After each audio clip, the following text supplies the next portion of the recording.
Hey everyone, hope you're doing great. Welcome back to my channel. In today's video, we'll dive into what if Deku had half cold half hot but better than Shoto's. Smash that subscribe button, and be sure to peek at the description below. Let's begin. The universe tends toward disorder. This is the second law of thermodynamics. Entropy increases, energy disperses, heat flows from hot to cold until everything settles into a dull, gray uniformity. It is the inevitable fate of all things. But in a small playground in Mizutafu, Japan, a 4-year-old boy was about to prove that he was the exception to the rule. The sun beat down on the sandy lot, the humid Japanese summer making the air shimmer above the asphalt. Under the shade of a gnarled oak tree, a boy with unruly green hair stood trembling, his knees knocked together, his oversized red sneakers scuffing the dirt, but he didn't retreat. Behind him, another child curled into a ball, nursing a bruised knee and sobbing quietly. Opposing them stood Katsuki Bakugo. At 4 years old, Katsuki was already a king.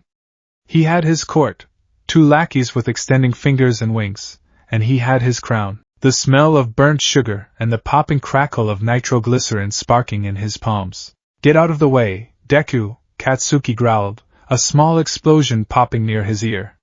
You really think you can play hero without a quirk? Izuku Midoriya swallowed the lump in his throat. He was scared. Of course he was scared. Katsuki was strong, confident, and possessed a quirk that everyone said was destined for greatness. Izuku had nothing. The doctor said it should have manifested by now. The kids at kindergarten said he was broken. That's mean, Kaken, Izuku stammered, raising his fists in a shaky guard. He's crying. If you don't stop, I'll stop you myself. Katsuki's eyes narrowed. The defiance didn't amuse him, it insulted him. You stop me? He smirked, a cruel expression for a toddler. You're just a pebble on the side of the road. Let's see you try. Quirkless. Katsuki lunged. He led with his right hand, palm open, sparking with enough force to knock Izuku flat and leave a nasty burn. Izuku flinched, squeezing his eyes shut. He waited for the pain. He waited for the heat, but the heat didn't come. Instead, something inside Izuku snapped. It wasn't a mental break, but a physical sensation, like a circuit closing deep within his chest. It felt like a dam breaking, but instead of water, a torrent of sensation flooded his nervous system. He could feel everything, not just the wind or the sun, but the vibration of the air molecules, the radiant heat from the asphalt, the feverish warmth of Katsuki's approaching hand. Too hot, Izuku's instinct screamed. Balance it. Izuku threw his hands out, not to block, but to push. The air in the playground screeched. It was a sound like a jet engine spinning down, a high-pitched whine that shattered the summer drone of cicadas. The temperature in the alleyway didn't just drop, it plummeted. The humidity in the air instantly sublimated, turning from invisible gas directly into solid jagged crystals of ice. Katsuki's explosion died before it could leave his palm. The chemical reaction was snuffed out instantly as the air around his hand dropped to -100 degrees. Frost raced up Katsuki's arm, stiffening the fabric of his shirt. "WH?" Katsuki gasped, his breath misting into a thick white cloud. But the energy Izuku had pulled from the air had to go somewhere. The first law of thermodynamics: energy cannot be created or destroyed, only transferred. Izuku had stripped the heat from the space in front of him, and now that stolen energy raged inside his small body, looking for an exit. Too cold, the instinct corrected. Release. Izuku screamed as his veins glowed a bright, incandescent blue. From his mouth and his skin, a shockwave of pure thermal energy erupted. It wasn't the chaotic, smoky explosion of Bakugo's sweat. This was clean. This was pure combustion. A wave of blue fire blasted outward in a ring. It hit the ice crystals he had just created, causing them to explode into steam instantly. The resulting pressure wave knocked Katsuki and his lackeys off their feet, sending them tumbling back 10 meters into the sandbox. The oak tree behind Izuku groaned as half its leaves flash froze and shattered like glass, while the other half incinerated into ash. Silence followed. Izuku stood in the center of a crater. The sand around his feet had fused into glass. His breath came in heavy heaves, exhaling visible steam from his left nostril and a flicker of blue flame from his right. He looked at his hands. They weren't burnt. They weren't frostbitten. They felt perfect. He looked up. Katsuki was sitting in the sand, staring at him. For the first time in his life, Katsuki Bakugo didn't look angry. He looked terrified. Deku? Katsuki whispered. Izuku took a step forward. The air shimmered around him, bending the light. I told you to stop, Kaken. The quirk specialist, Dr. Tsubasa, adjusted his thick goggles and tapped the screen of his computer. He looked from the X-rays to the blood work, then to Inko Midoriya, and finally to the small boy sitting on the exam table, swinging his legs. Mrs. Midoriya, the doctor began, his voice tinged with professional curiosity. You said your quirk allows you to attract small objects, correct? Yes, Inko said, twisting a handkerchief in her hands. And my husband, Hisashi, breathes fire. A classic combination, Dr. Tsubasa muttered. Usually, genetics favors one or the other, or a direct composite. If he were a chimera type, like the Todoroki boy who was in the news recently, his body would be split. One side for fire, one for ice. Two quirks fighting for dominance in one body. He turned the screen to face them. Izuku is not a chimera, the doctor stated. He is a fusion. A singularity. Inko leaned forward. What does that mean? It means he doesn't produce fire, and he doesn't produce ice, the doctor explained, using a laser pointer to trace the glowing pathways on Izuku's nervous system scan. Your attraction quirk operates on a telekinetic level, moving matter. Hisashi's quirk creates heat. Izuku has inherited a mutation that allows him to telekinetically manipulate the movement of atoms themselves. The doctor looked at Izuku. Young man, do you know what heat is? Izuku shook his head. Hot stuff. Heat is energy. It's atoms vibrating, Tsubasa explained. When you make things cold, you are slowing the atoms down. You are stealing their energy. When you make things hot, you are speeding them up, pouring energy in. Your body is a thermal battery. You can take heat from the air, store it, and release it as fire. Or you can generate your own heat and vent it to freeze your surroundings. So, I have a quirk? Izuku asked, his eyes wide. You have a masterpiece, Dr. Tsubasa said, though his smile didn't quite reach his eyes. We're calling it entropy. You can control the temperature of anything you touch, or the air around you. And unlike most elemental quirk users, your body seems to exist in a state of flux. You don't have a limit in the traditional sense. If you get too hot, you simply expel the heat. If you get too cold, you absorb ambient warmth. You are your own thermostat. Inko hugged Izuku, tears streaming down her face. Oh, Izuku! You can be a hero! You can be a hero! Izuku hugged her back, burying his face in her shoulder. He felt the warmth of her skin, the precise temperature of her tears. He closed his eyes and visualized the energy flowing in the room. It was like a map of the world that only he could see. I'm going to be the best, Izuku whispered. Better than anyone. 10 years later, Aldera Junior High was a place where dreams usually went to die, suffocated by the crushing reality of mediocrity. But in Class 3A, the atmosphere was different. There was a tension in the room, a gravitational pull centered around two desks. One belonged to Katsuki Bakugo. He sat with his feet on the desk, scowling at the ceiling, radiating an aura of volatile aggression. The other belonged to Izuku Midoriya. Izuku sat quietly, a pen twirling through his fingers. He was reading a college-level textbook titled Advanced Thermodynamics and Fluid Dynamics. His uniform was neat, his posture relaxed. He wasn't the hunched, stuttering mess he had been in kindergarten. 10 years of living with entropy had changed him. When you control the fundamental energy of your environment, you develop a certain level of detached confidence. Izuku was constantly calculating humidity, barometric pressure, ambient temperature. He moved with an efficiency that unsettled people. So, the teacher droned from the podium, holding a stack of papers. I assume you all want to be heroes? The class erupted into cheers, quirks flashing. Yes, you all have wonderful quirks, the teacher said, waving them down. But remember, no quirk usage in school. Now let's see the high school applications. He paused, looking at the list. A nervous sweat broke out on his forehead. Ah. It seems Katsuki Bakugo is aiming for UA High, the class gasped. UA?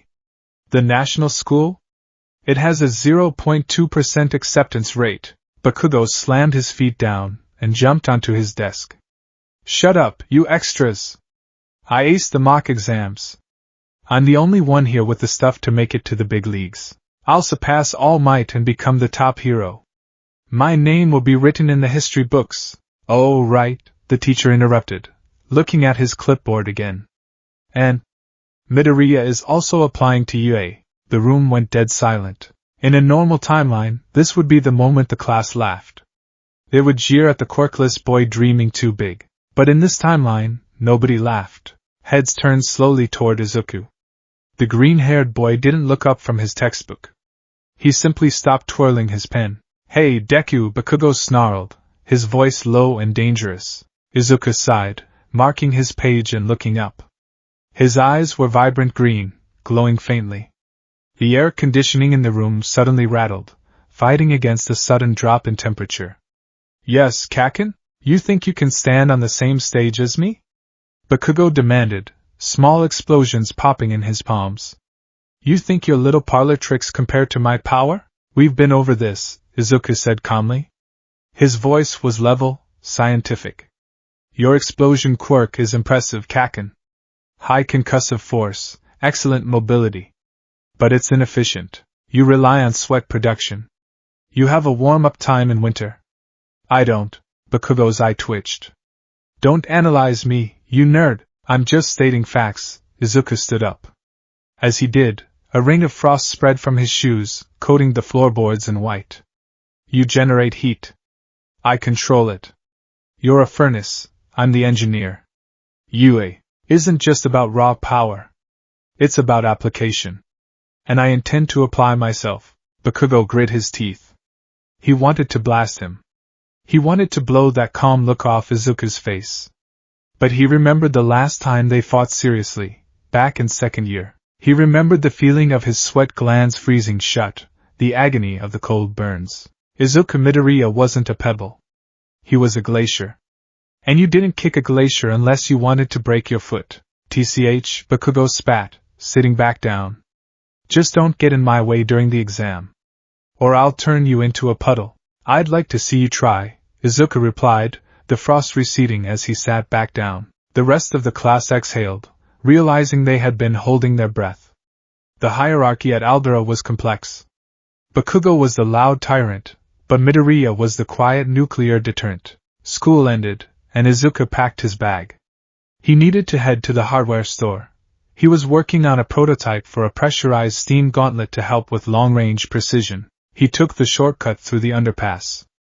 It was cooler there, the shadows providing a break from the afternoon sun. Izuku hummed to himself, mentally calculating the joules required to flash freeze a human-sized target without causing permanent tissue damage. It was a delicate balance, a medium-sized skin suit. The voice was wet and gurgling. Izuku stopped. He didn't turn around immediately. He felt the shift in the air pressure behind him. The sudden spike in humidity. Perfect, the voice hissed. A massive surge of green sludge lunged from the manhole cover, forming into a towering, liquid villain. You'll make a great hiding spot, kid.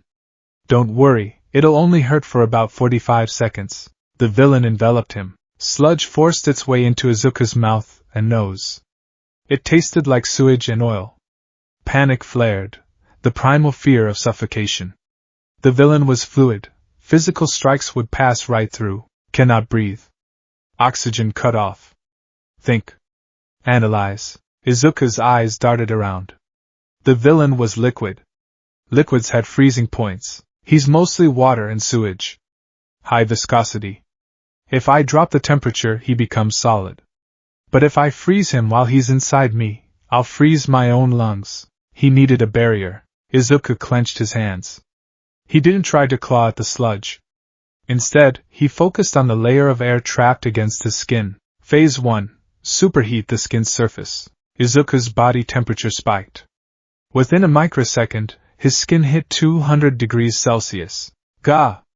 The sludge villain recoiled, the liquid touching Izuku's skin instantly turning to sizzling steam. What the hell? You're burning hot. The sudden expansion of steam created a pocket of air, pushing the sludge back just an inch. That was all Izuku needed. He took a ragged breath of the superheated air. Phase 2, thermal shock. Get off. Izuku slammed his hands onto the sludge surrounding his chest. He reversed the polarity of his quirk instantly. He went from 200 degrees to minus 150. The thermal shock was catastrophic for the villain. The rapid expansion from the heat followed by the instant contraction of the flash freeze shattered the villain's cohesion. The sludge turned brittle, cracking like cheap plastic. With a roar, Izuku channeled heat into his legs and kicked upward. A blast of compressed air and fire launched him out of the villain's grip. He landed in a crouch 5 meters away, coughing up the last bits of gunk. The villain screeched, trying to reform, but large chunks of his body were frozen solid on the tunnel floor. You brat! I'll kill you! You're a fluid-based villain, Izuku rasped, wiping his mouth. Blue flames licked at the corners of his lips. You're susceptible to state changes. You picked the wrong vessel. The villain lunged again, desperate. Izuku raised his right hand. 0-point field. He didn't shoot ice. He simply stopped the molecular movement in the tunnel. The air turned white.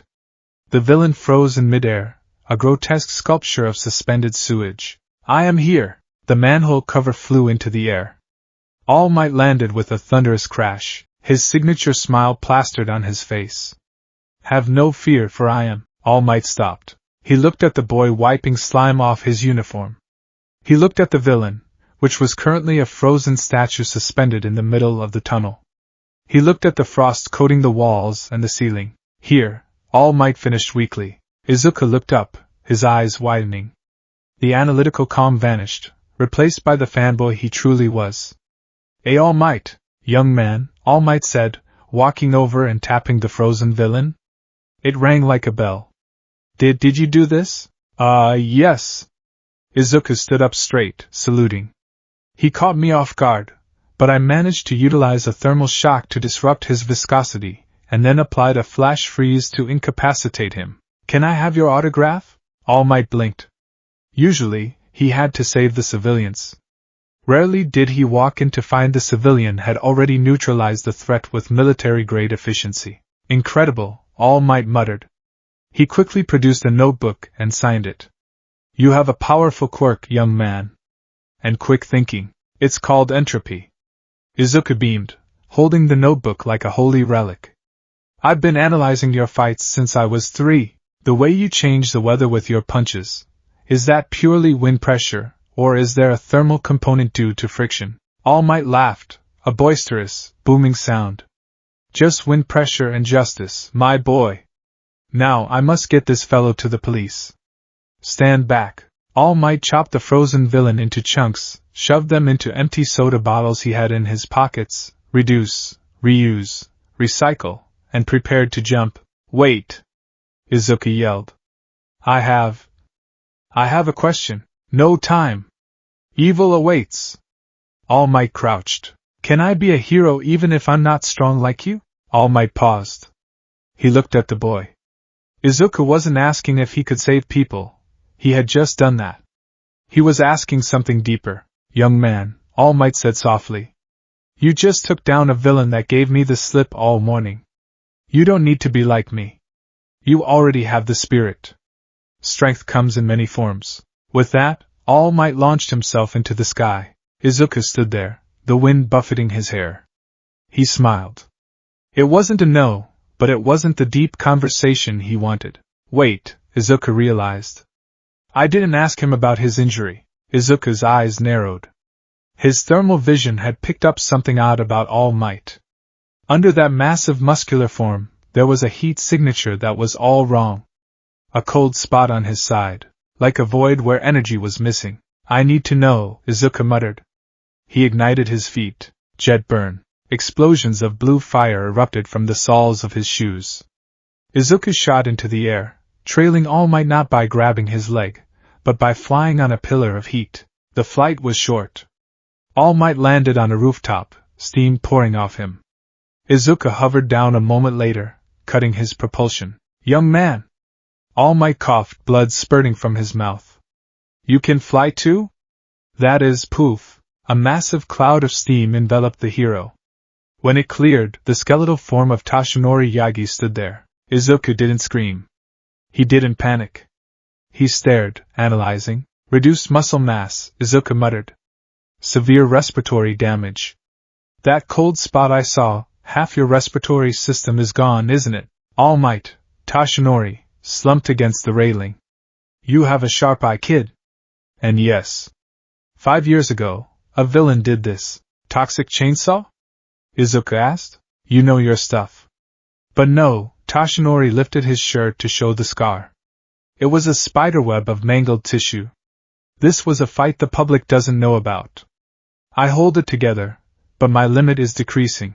Izuku stared at the scar. He felt a phantom chill. Why are you telling me this? Because you saw me, Toshinori sighed. And because you're strong. I saw what you did in that tunnel. You didn't panic. You acted. Suddenly, an explosion rocked the district. A pillar of black smoke rose a few blocks away. Toshinori patted his pockets. The bottles, they were gone. I must have dropped them when I jumped, Toshinori realized, horror dawning on his face. And you followed me, so I was distracted.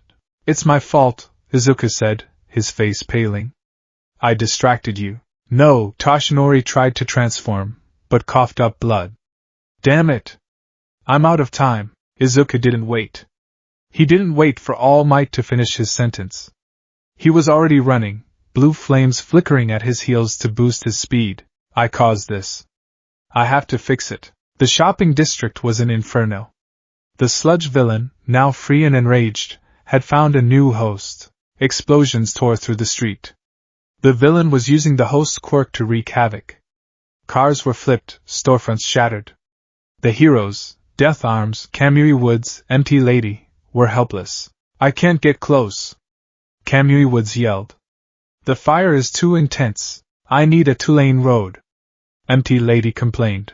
Izuku skidded to a halt at the police barricade.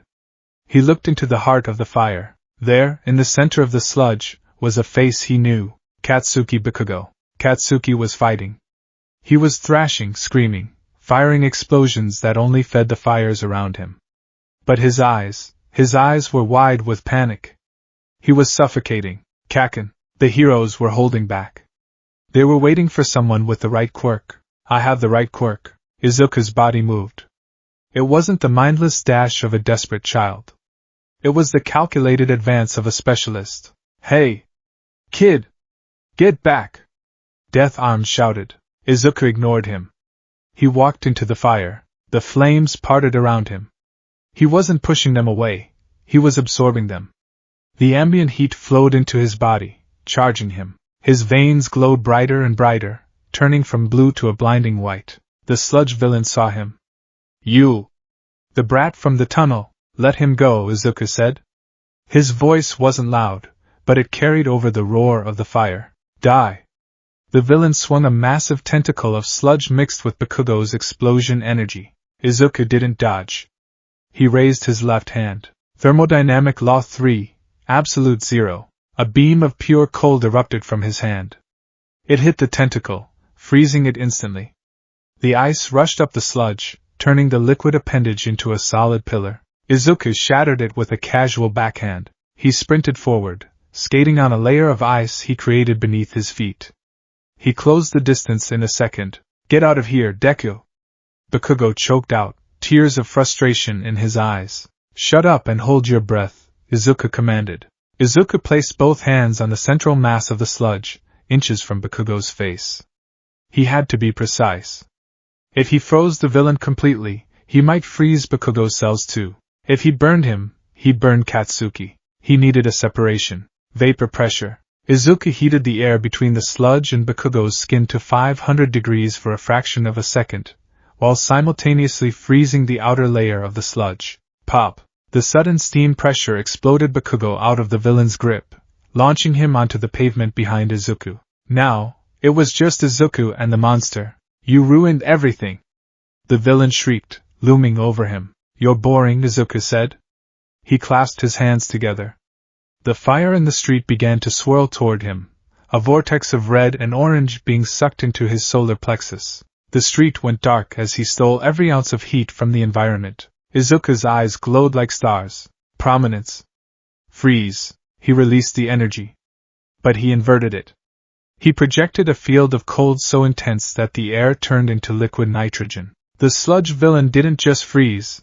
He stopped existing as a biological entity and became a geological formation. A massive, beautiful, terrifying sculpture of ice rose in the middle of the street, trapping every drop of the villain in stasis. Then, just to show off, or perhaps to ensure safety, Izuku snapped his fingers.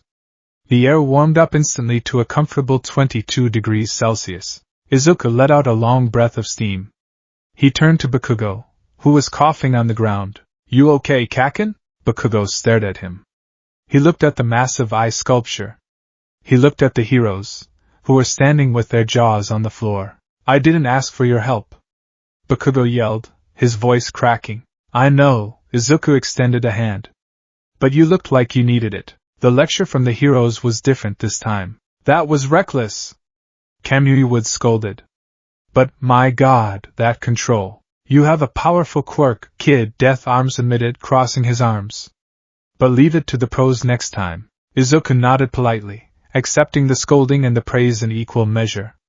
He wasn't listening, really. He was looking for All Might. As the crowd dispersed and the police began the cleanup, Izuku walked home. The sun was setting, painting the sky in purples and oranges. "Deku!" Izuku stopped and turned. Bakugo ran up to him, stopping a few meters away. He was panting, his uniform ruined. "I didn't need you to save me!"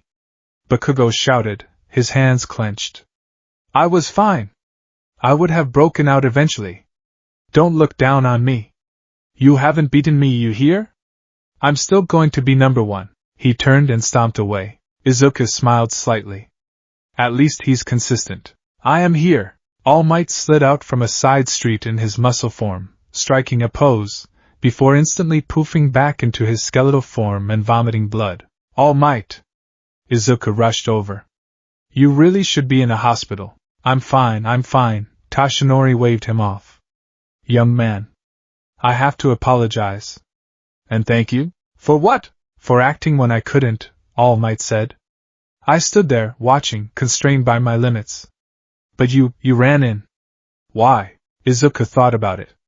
Why did he run? It wasn't because he wanted glory. It wasn't even because he liked Bakugo all that much. "My legs moved on their own," Izuku said, looking at his hands. I knew I could balance the equation. The situation was chaotic. I had to fix it." All Might looked at the boy. He saw the fire in his eyes, not the destructive fire of endeavor, but a warm, guiding light. And the cool clarity of his intellect. "Top heroes have stories about them from their school days," All Might said. "Most of them say that their bodies moved before they could think. Today, you proved you have that instinct." All Might stood up straight. The wind blew through the alley. "Izuku Midoriya. I have been looking for a successor. Someone to inherit my will, if not my power." Izuku froze. "Successor? My quirk. It is a torch passed down from one generation to the next," All Might explained. "I thought about giving it to you. But seeing you today," Izuku's heart sank slightly. He changed his mind? "You don't need it," All Might said, shocking him. "You have a power that rivals the greatest heroes I know. Your entropy is formidable. If I gave you one for all, it might just confuse your development. You are already a masterpiece, young man." Izuku blinked, tears forming in his eyes. However, All Might pointed a bony finger at him. "Power without direction is dangerous. You have the engine of a Ferrari, but you need a driver. I want to train you. I want to teach you not how to punch, but how to be a symbol. How to save people with a smile." All Might grinned, blood dripping from his chin. "You can be a hero, Izuku Midoriya. And I think, you can be the hero who surpasses even me." Izuku fell to his knees. The concrete was hard, the air was cool, but inside, he felt a warmth that had nothing to do with his quirk. It was the warmth of validation. "Yes."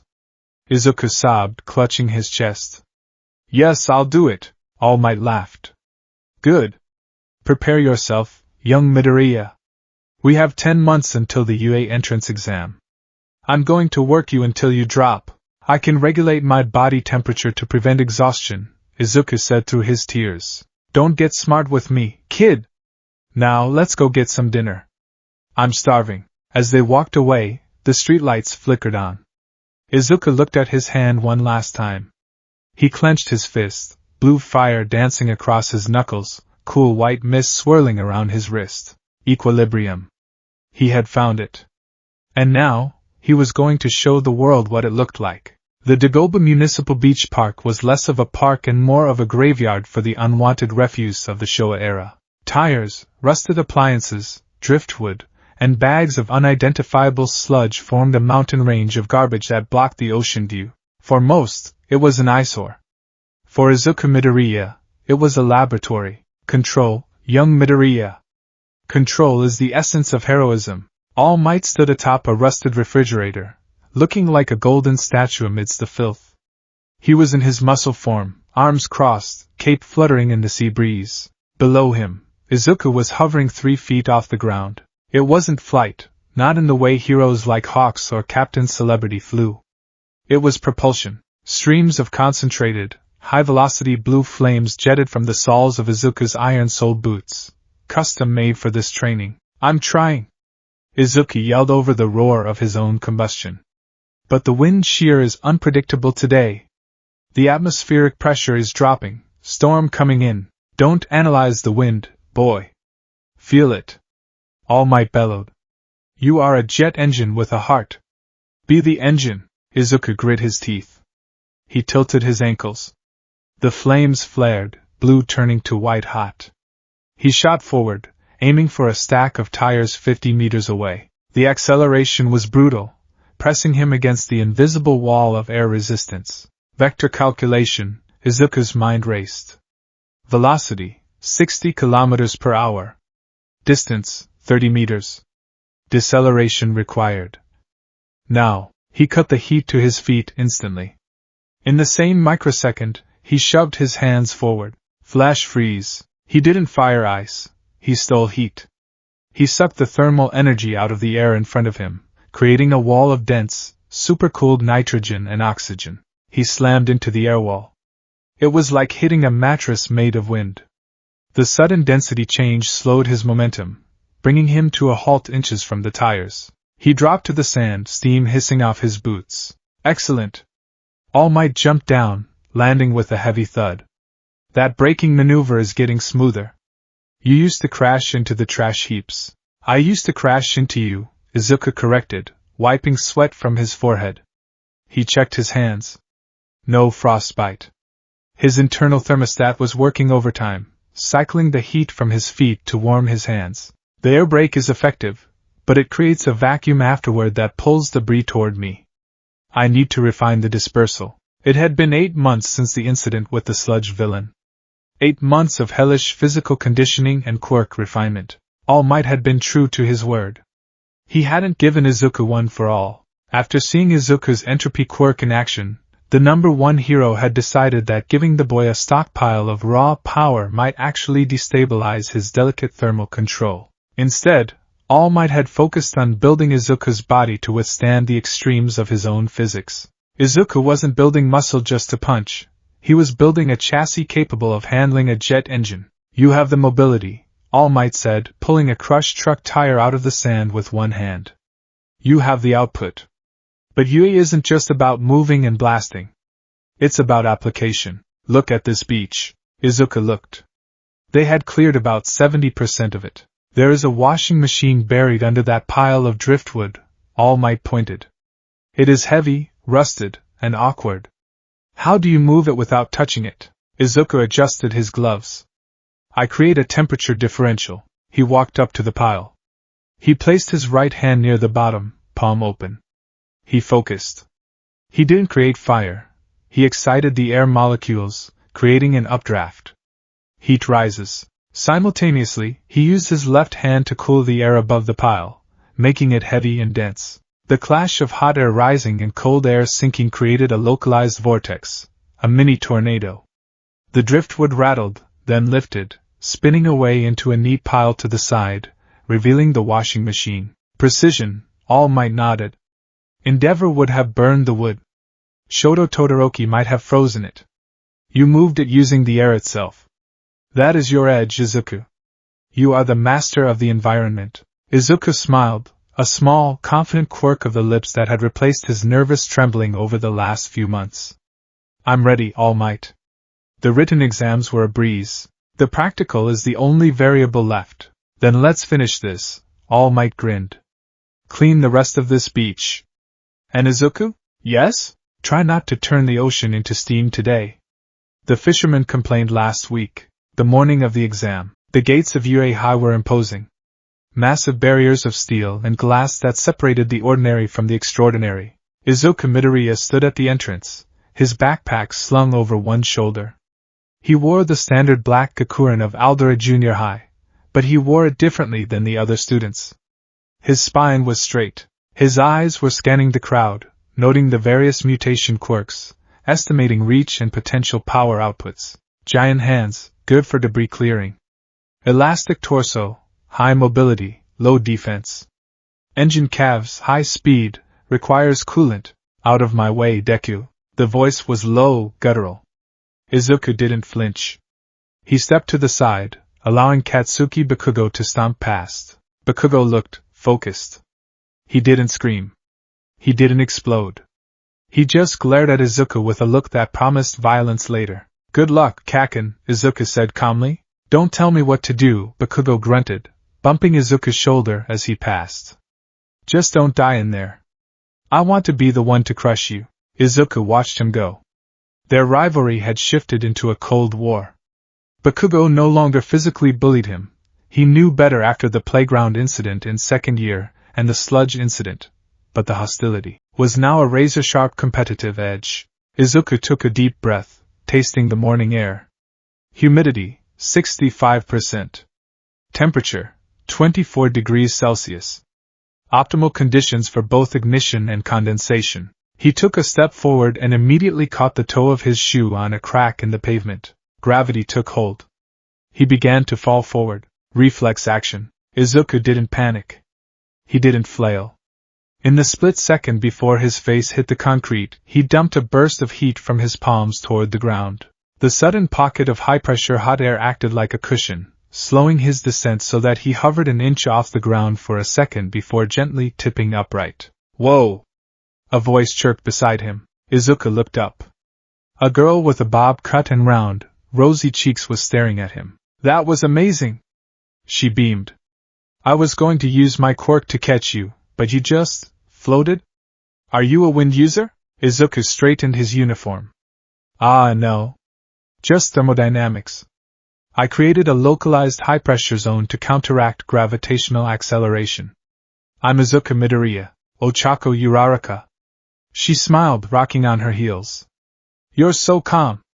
I'm so nervous I feel like I'm going to throw up my breakfast. Nerves are just a physiological response to stress, Izuku said, slipping into his analytical mode.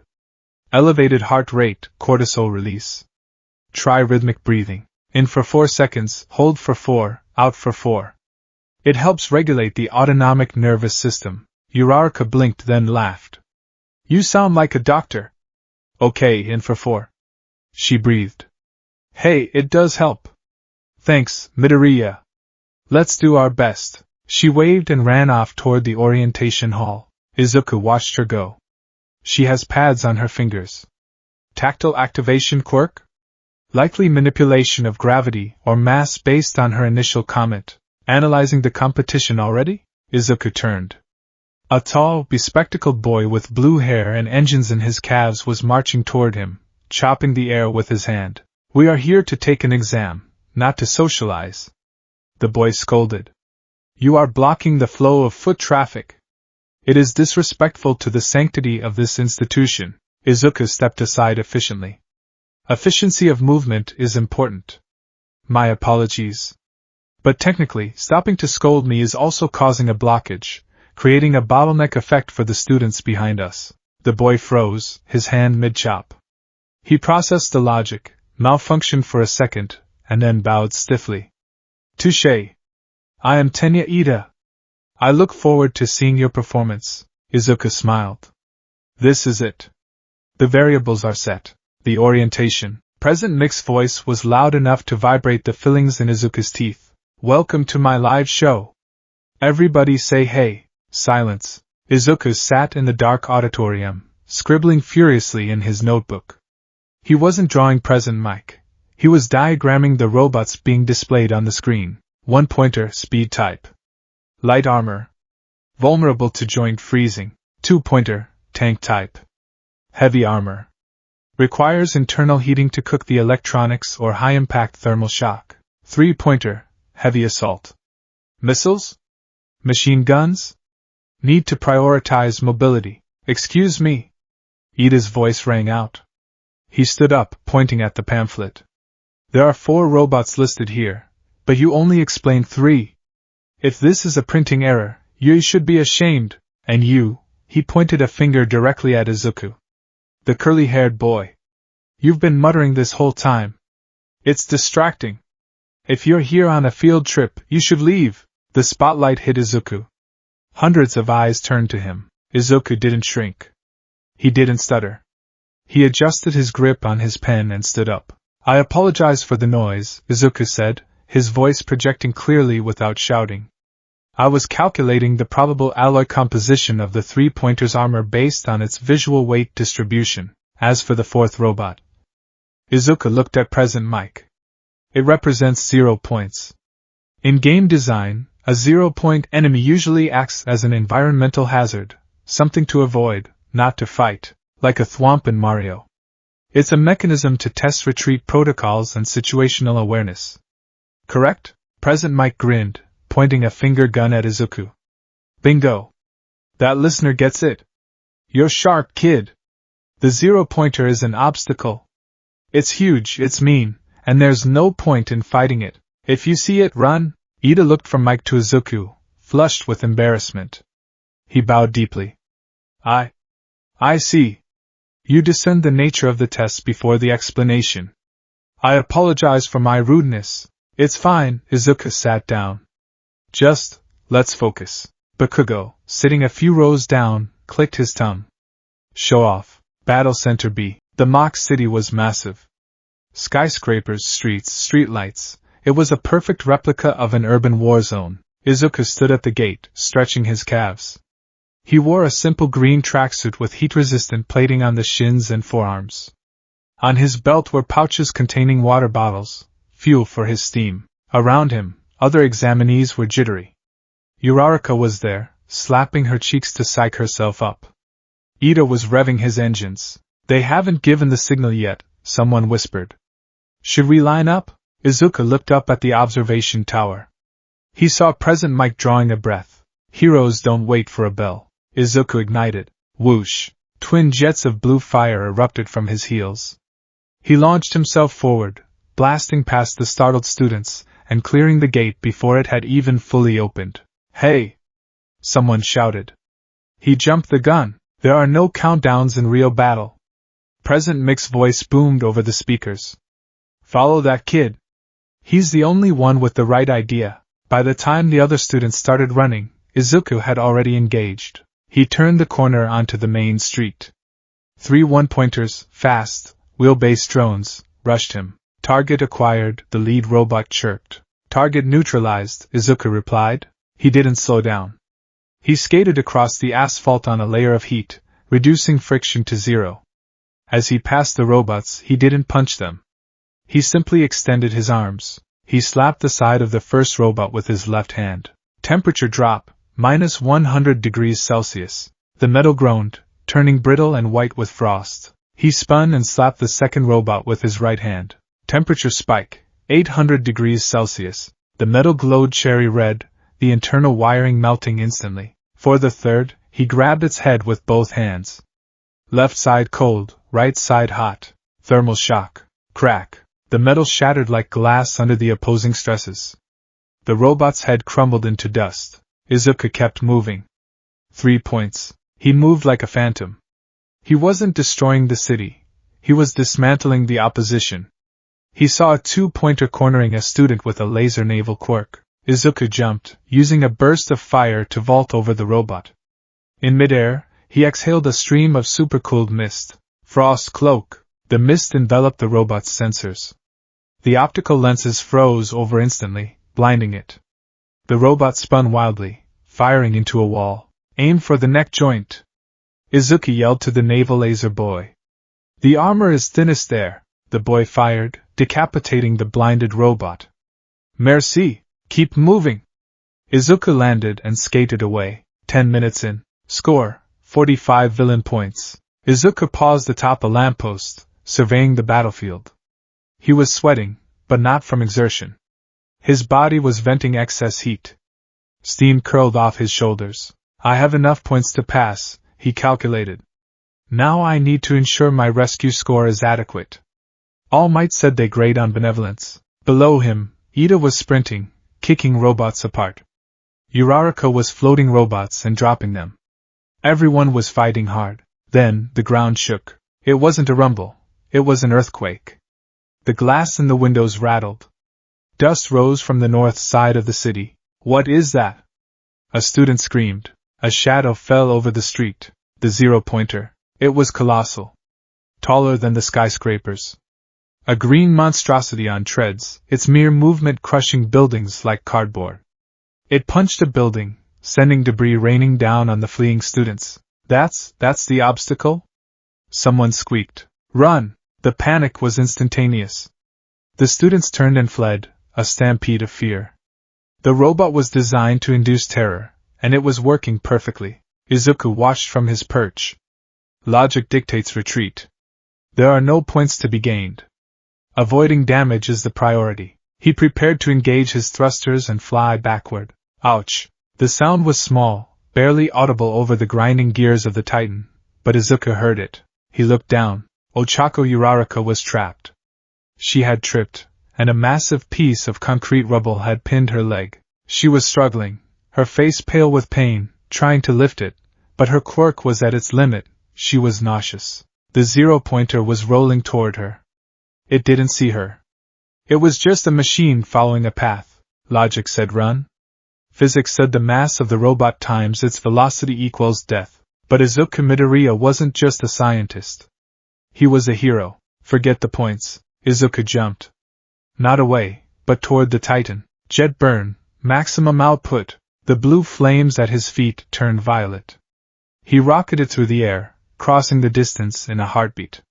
He landed in front of Uraraka, skidding to a halt, melting the asphalt beneath his boots. Midoriya? Uraraka gasped. Run! Izuku looked at the robot. It was 50 meters away and closing. Too big to freeze, the thermal mass was too high. Too big to melt, not enough time. He needed force. Blunt, kinetic force. He reached to his belt and grabbed 2 water bottles. He crushed them, splashing the water into the air between his hands. Uraraka, Izuku said, his voice strangely calm amidst the chaos. Cover your ears. He clapped his hands together, trapping the water and a pocket of air between his palms. He focused every ounce of his quirk into that small space. Input, heat. Massive heat. Instantaneous sublimation. Water expands 1,600 times its volume when it turns to steam. If that expansion happens in a millisecond, in a confined space, it's not just evaporation, it's a bomb. Izuku pulled his hands apart and aimed his palms at the robot's face. Technique. Steam cannon. Boom. The sound was deafening.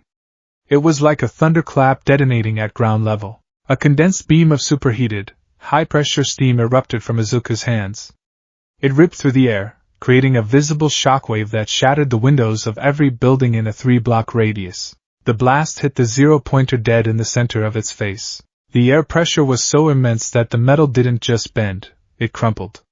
The massive robot, weighing hundreds of tons, was lifted off its front treads. The recoil slammed Izuku's feet into the ground, cracking the pavement, but he held the aim. The robot tilted backward, fighting gravity, until the center of mass shifted past the tipping point. With a groan of twisting metal, the Titan fell. Crash! The earth jumped. Dust billowed out in a massive cloud.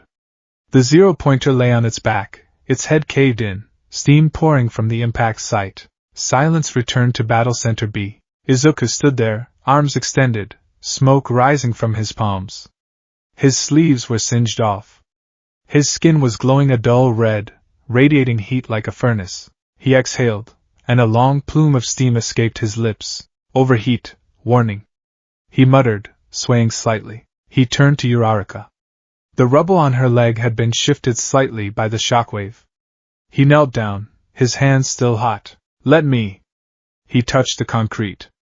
He carefully heated the rebar inside until it softened, then bent the rock away effortlessly. Are you hurt? Izuku asked, his vision swimming. Uraraka stared at him, wide-eyed. Am I hurt? Midoriya, you just blew up a skyscraper with your hands. It was just steam. Izuku whispered.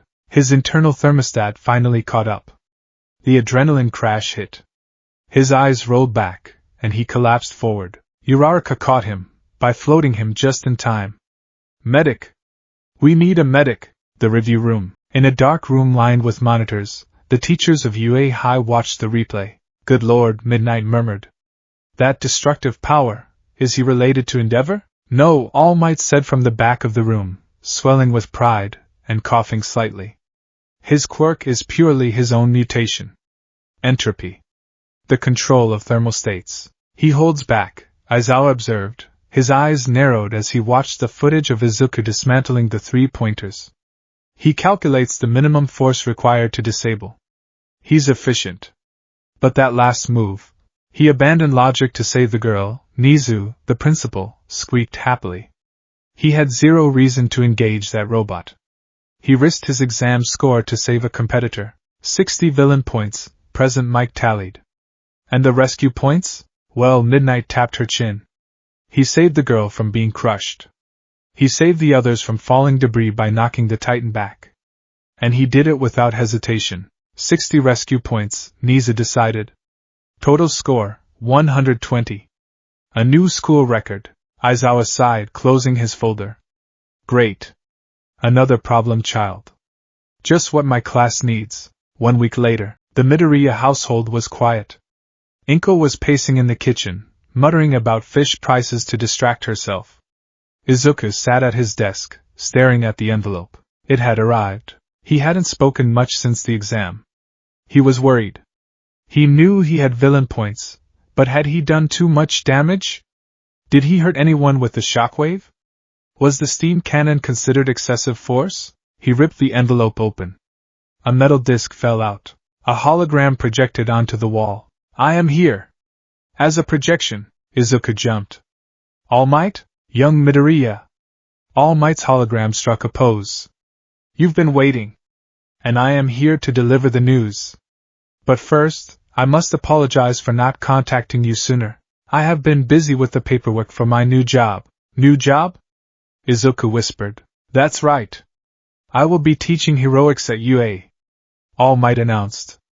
Now, let's look at your results. The screen changed to a scoreboard. Written exam, 98/100. Excellent. Your physics equations were university level. Practical exam, villain points 60. Izuku let out a breath he didn't know he was holding. He passed. But wait. All Might held up a hand. A hero's job isn't just fighting villains. It is saving people. And you, young Midoriya, showed us the true essence of a hero. A video clip played. It was Uraraka, standing in front of Present Mike. Please, she said, bowing. Give some of my points to the curly-haired boy. He saved me. I would have been crushed if he hadn't stepped in. He looked like he was going to pass out, but he still helped me. Izuku felt tears prick his eyes. She tried to give him points? You don't need her points, young man. All Might grinned. Because the judges saw your bravery. Rescue points, 60. The total flashed on the screen, 120 points. First place. A new record. All Might extended his hand toward the camera. Izuku Midoriya. You have mastered your power. You have mastered your fear. Now come. This is your hero academia. The hologram faded. Izuku sat there in the silence of his room. He looked at his hands, the hands that could freeze steel and boil water. The hands that had saved someone. The door opened. Inko peeked in, terrified. Izuku? Was that All Might screaming? Izuku turned to her, tears streaming down his face, but he was smiling. A confident, radiant smile. Mom, he said, his voice steady. I got in. UA High first day. The hallway was huge. The door to Class 1A was massive, clearly designed for giants. Izuku stood in front of it. He adjusted his tie. He checked his internal temperature, a cool, calm 37 degrees Celsius. I belong here, he told himself. He slid the door open. Get your feet off the desk. Ha! You think you can order me around 4 eyes? Izuku sighed. Some variables never change. Ida and Bakugo were arguing in the center of the room. Bakugo had his feet on the desk, looking like he owned the place. Ida was trying to enforce order. When Izuku stepped in, the room went quiet. Bakugo's eyes snapped to him. Deku. Morning, Kaken, Izuku said pleasantly, walking to his seat. You, Ida marched over. Midoriya. I must apologize. I misjudged you completely at the entrance exam. You perceived the true nature of the test while I was blinded by the surface rules. I hate to admit it, but you are the better student. It's fine, Ida, Izuku waved his hands. You were just focused. Hey! It's the steam guy. Uraraka appeared behind him, beaming. You got in. I knew you would. That punch was crazy. Pow! Whoosh! It wasn't a punch, strictly speaking, it was a pressurized release of, Izuku started to explain. If you're here to make friends, pack up and leave. The voice came from the floor. A man in a yellow sleeping bag rolled into the room. He looked like a caterpillar that hadn't slept in a decade. I'm Shoto Aizawa, your homeroom teacher, the man deadpanned, standing up and unzipping the bag. Put these gym uniforms on and head to the grounds. We're doing a quirk assessment test. A test? Uraraka asked. What about the ceremony?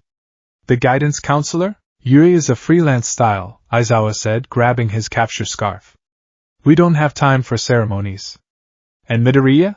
Izuku straightened up. Yes, sir?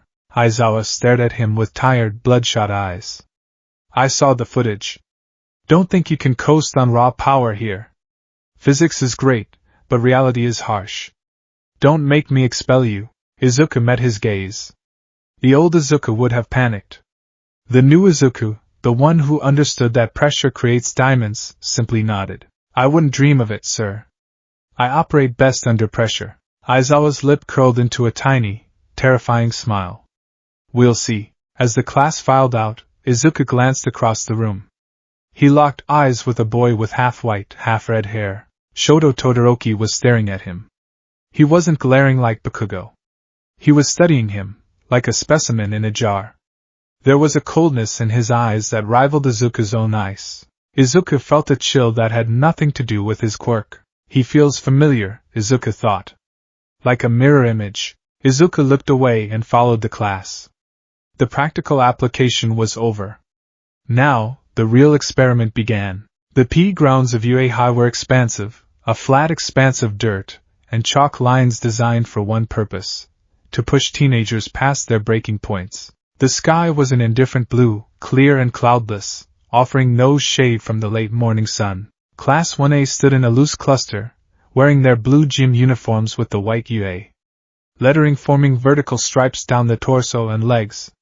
The air was thick with nervous energy. Most of the students were chatting, trying to gauge their new classmates, but 3 individuals stood apart, forming a triangle of silence. Katsuki Bakugo stood with his arms crossed, radiating a heat that was almost palpable. He was glaring at the ground, likely imagining it was someone's face. Shoto Todoroki stood perfectly still, his heterochromatic eyes fixed on the horizon. The right side of his body seemed colder than the ambient air, a subtle frost clinging to his sleeve. And then there was Izuku Midoriya. He was stretching his wrists, rolling his neck. He was calm, but his mind was running a mile a minute. He was observing. Pink skin, acid secretion? High solubility potential. The boy with the tail, excellent center of gravity. The invisible girl, light refraction quirk. Or transparency of biological tissues? Midoriya. Izuku snapped out of his analysis. Shota Aizawa stood before them, holding a softball. He looked even more exhausted than he had in the classroom, his eyes dry and bloodshot. You finished first in the practical exam, Aizawa said, his voice devoid of enthusiasm.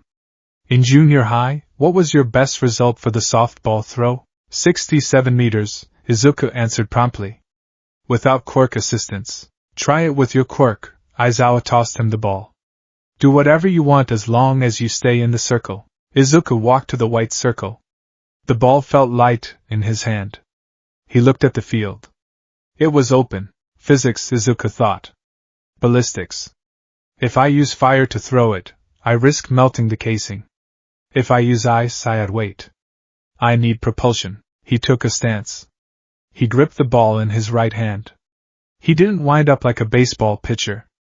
Instead, he held his arm back like a piston. He began to heat the air behind the ball. Not a flame, but a superheated pocket of expanding gas. He compressed it between his palm and the air pressure behind him. Pressure chamber established. Temperature, 1,200 degrees. Pressure, critical. Go. Izuku released the containment field. Boom. It sounded like a cannon shot. A focused explosion of compressed air launched the ball from his hand. Izuku didn't even throw it. His arm just guided the trajectory. The ball vanished, leaving a trail of sonic distortion in its wake. It tore through the sky, breaking the sound barrier with a sharp crack that made the other students cover their ears. A few seconds later, a beep sounded from Aizawa's device. Aizawa turned the screen to the class. 1,040 meters. Whoa! Kaminari gasped. Over a kilometer? That's insane. He turned his hand into a rail gun. Siro yelled. That's so cool. It looks fun. Ashido cheered. We get to use our quirks freely. Aizawa's expression darkened. Fun? You think this is fun? The temperature in the clearing seemed to drop, though Izuku confirmed his internal thermostat hadn't shifted. It was Aizawa's aura. You have 3 years to become heroes, Aizawa said softly, dangerously. You think you can spend that time playing games? Right. Let's make this interesting. He looked at the class with a predatory grin. The student who ranks last in total points will be judged to have no potential, and will be instantly expelled. Ha! The class erupted. Expelled? Uraraka stepped forward, her hands clenched. But it's the first day. That's not fair. Natural disasters aren't fair, Aizawa countered. Villain attacks aren't fair. High school isn't fair. Our job is to train you to handle the unfairness. If you want to hang out at McDonald's with your friends, go home. He swept a hand over the field. Welcome to the hero course. Izuku watched Aizawa closely. He's serious. But, is it a logical ruse? Expelling a student on day 1 is a waste of resources, unless the resource is defective. He's testing our stress response. Izuku looked at his hands. I won't be last. I can't be. Test 1, the 50-meter dash. Runners to your marks. Izuku stood in the lane next to Bakugo. Don't hold back, Deku, Bakugo growled, crouching low. I'm going to smoke you. Friction reduction versus explosive propulsion, Izuku muttered. It'll be close. Start. Boom. Bakugo launched himself with explosions behind his back, flying low to the ground. Izuku didn't fly. He didn't have time to build up the thrust for stable flight in 50 meters. Instead, he flashed his feet. Light and frost effect. He superheated the soles of his shoes to the point where a layer of vapor formed instantly between him and the ground. He had zero traction, but he had forward thrust from jets on his heels. He essentially became a hovercraft. He glided over the track, a blur of blue light. 4.13 seconds. The robot called out for Bakugo. 4.02 seconds. The robot called out for Izuku. Bakugo skidded to a halt, smoke rising from his hands. He stared at the time. You slipped past me? Less drag, Izuku explained, tapping his shoes. You create turbulence with your explosions. I just glide. Bakugo's eye twitched. Next up was Ida versus Azuri. Ida clocked 3.04 seconds. He's fast, Izuku noted. Engine torque is superior for short bursts. Test 2, grip strength. Izuku held the dynamometer. He couldn't use heat to squeeze. But he could use cold. Matter contracts when it cools. He gripped the device. Molecular contraction. He flash froze the springs inside the machine, causing the metal to shrink and pull tighter than his muscles ever could. Crunch. The machine shattered in his hand. Izuku blinked. Whoops. Too brittle. 540 kilograms? Mizo Shoji looked over, holding his device with 3 hands. Not bad. But check this out. Shoji squeezed. 540 kilograms exactly. A tie, Shoji nodded. Respect. Izuku bowed. Sorry about the equipment, sir. Aizawa waved a hand dismissively. Just don't freeze the next one. Test 3, standing long jump. Bakugo blasted across the sandbox. Aoyama used his naval laser to propel himself backward. When it was Shoto Todoroki's turn, the class went quiet. The boy with the scar hadn't spoken a word. He stepped to the line. He didn't crouch. He just stomped his right foot. Crack whoosh. A massive glacier of ice erupted from beneath him, carrying him forward like a surfer riding a frozen wave. He landed softly on the other side, the ice path glistening in the sun. He walked away, exhaling a puff of cold breath. Show off, Bakugo spat. Izuku watched the ice. It's rough. Impure structure. He's freezing the water vapor and the dirt together. High output, low finesse. Izuku stepped up. Jet burn. He ignited his feet and simply flew across, landing gently next to Todoroki. Todoroki looked at him. For a second, their eyes met. Izuku felt that strange sense of familiarity again. It was like looking at a distorted reflection. You use heat, Todoroki said. It was a statement, not a question. And cold, Izuku replied. It's about balance. Todoroki scowled slightly and walked away. I don't need heat. Test 4, repeated sidesteps. Mineta was the king here, bouncing off his balls. Izuku managed a respectable score by using small bursts of air pressure to shunt himself left and right, but it was nauseating. Test 5, ball throw, continued. Most of the class had gone. Uraraka had scored infinity, which broke Izuku's brain for a solid 30 seconds until he accepted that gravity manipulation was essentially cheating physics. Finally, it was Todoroki's turn. He stepped into the circle. He picked up the ball. He froze the air behind the ball, creating a massive pillar of ice that acted like a battering ram, launching the ball forward. But just as he released, he hesitated. The ball flew. 700 meters. TCH, Todoroki muttered, rubbing his right arm. Frost was creeping up his neck. Aizawa looked at the device. Todoroki. You're holding back. Todoroki stiffened. I scored enough. You're stiff, Aizawa droned. Your body is fighting the cold. You have a fire side. Use it to regulate your temperature. I will never use my left side, Todoroki said coldly. I can win with just ice. Irrational, Aizawa muttered. Next, the results. The sun was setting. The students gathered around the holographic display. The total scores are cumulative, Aizawa explained. I won't bother reading them out. Just look, the list appeared. 1. Momo Yayorozu, her versatility was unmatched in the non-combat tests. 2. Izuku Midoriya, consistently high scores across the board. 3. Shoto Todoroki. 4. Katsuki Bakugo. 20. Izuku Midoriya. Wait, no. Izuku blinked. He was number 2. He looked at the bottom. 20. Minoru Mineta. Mineta fell to his knees, sobbing. No! My harem dreams! It's over! Aizawa clicked a button. The screen vanished. By the way, the expulsion was a lie. Silence. What? The class screamed, except for Momo, who looked smug, and Izuku, who sighed in relief. It was a logical ruse to draw out your maximum potential. Aizawa grinned, looking slightly less dead. Welcome to UA.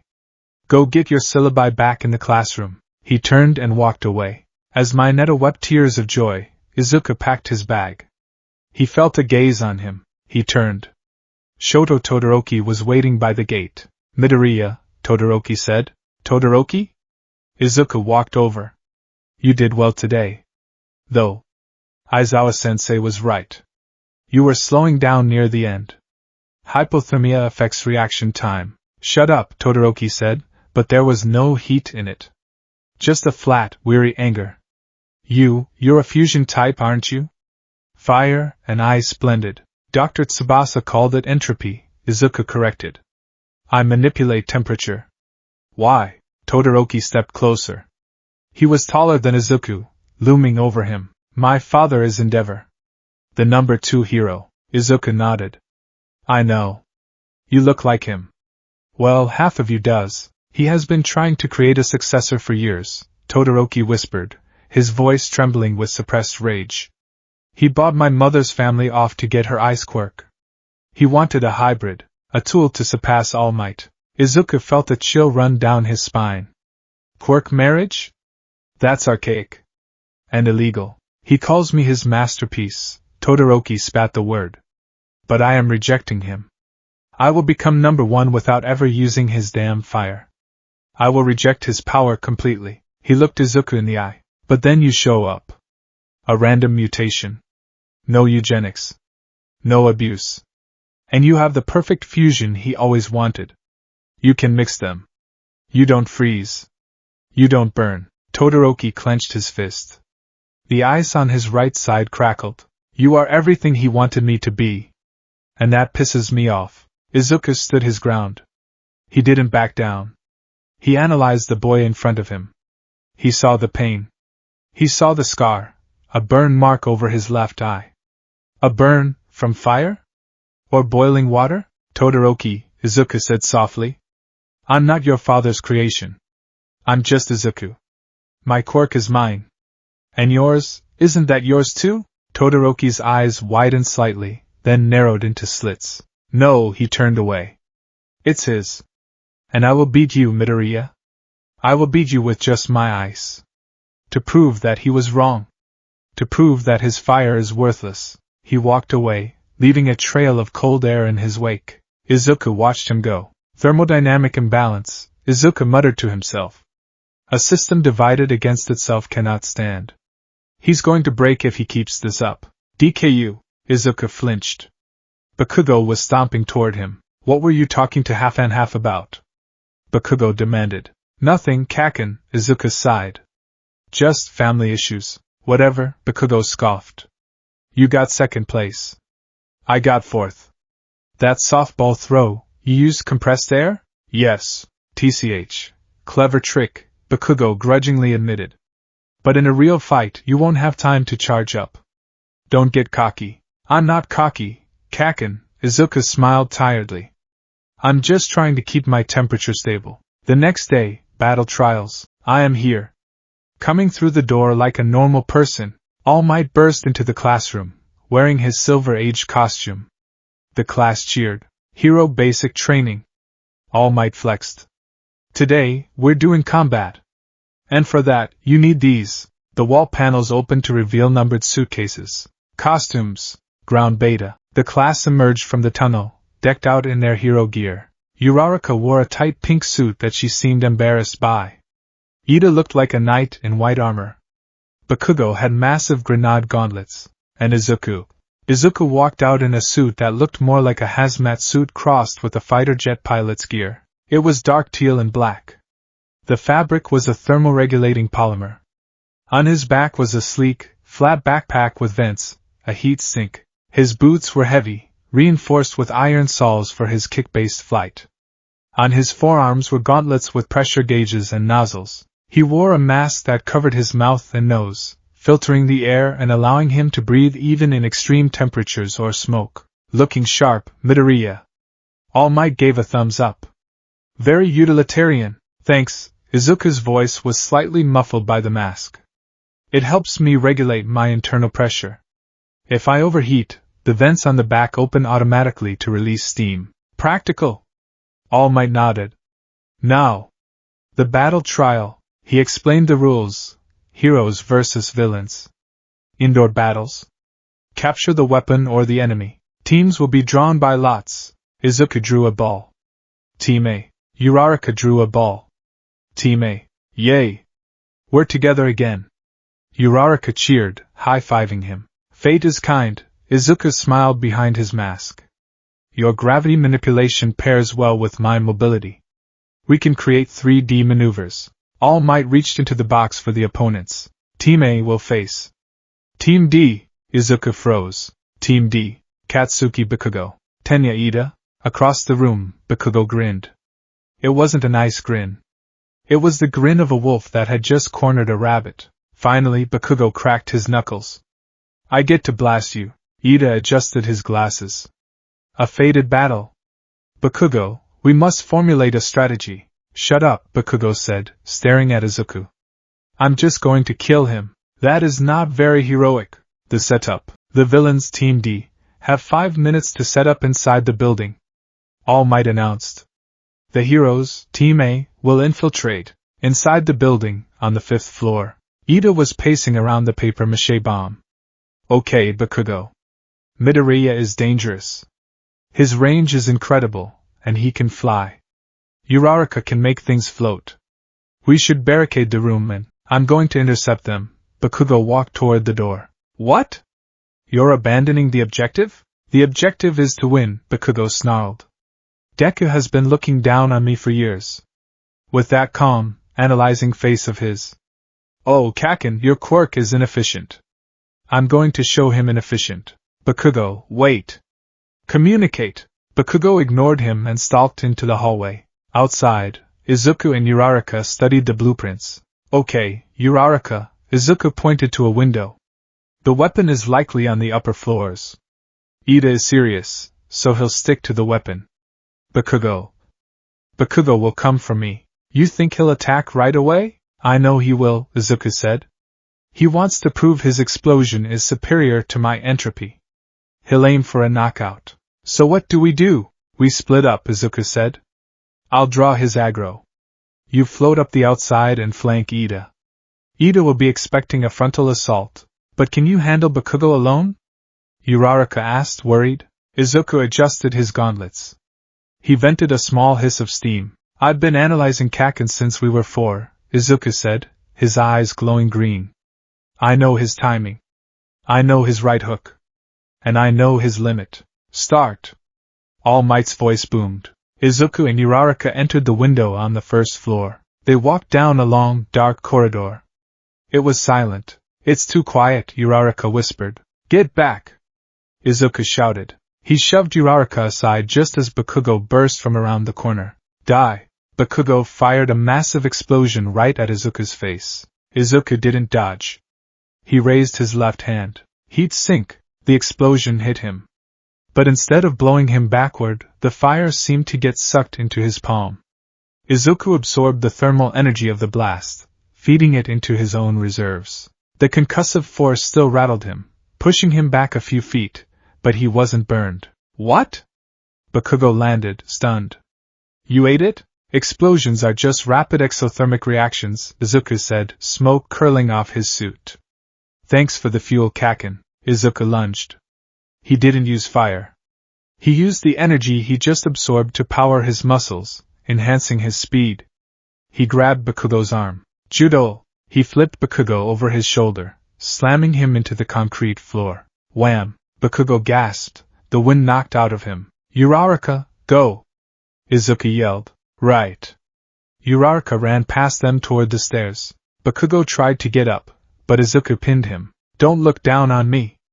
Bakugo roared. He fired an explosion from his free hand into the floor, launching himself backward and breaking the hold. He landed on his feet, panting. You read my moves? Bakugo seethed. I have notebooks on you, remember? Izuku stood in a combat stance. Low center of gravity, hands open. One glowing red, one glowing white. I know you start with a right hook. I know you overextend when you're angry. Shut up! Bakugo screamed. Stop analyzing me! Fight me! He charged again. The monitoring room. Whoa! Kirishima watched the screen. Midoriya is handling Bakugo like a pro. His combat awareness is high, Momo noted. He neutralized the thermal damage of the explosion. That suit of his must be designed to withstand high impact too. But Bakugo is getting angrier, Kaminari pointed out. Look at him. Bakugo was relentless. He was firing explosion after explosion, forcing Izuku to block and dodge. The hallway was filling with smoke. He's trying to obscure Midoriya's vision, Todoroki said quietly. No, All Might thought, gripping the console. Young Bakugo isn't thinking that far ahead. He's just lashing out. The fight. Izuku was on the defensive. Absorbing the heat was taxing. His suit's vents were hissing constantly to prevent him from cooking alive inside it. He's fast. Faster than in middle school. Bakugo swung a kick. Izuku ducked. Bakugo used the momentum to spin and blast Izuku in the back. Izuku flew forward, crashing into a wall. Gotcha! Bakugo grinned. He raised his gauntlet. He pulled the pin. Kaken, don't! Izuku yelled, seeing the mechanism.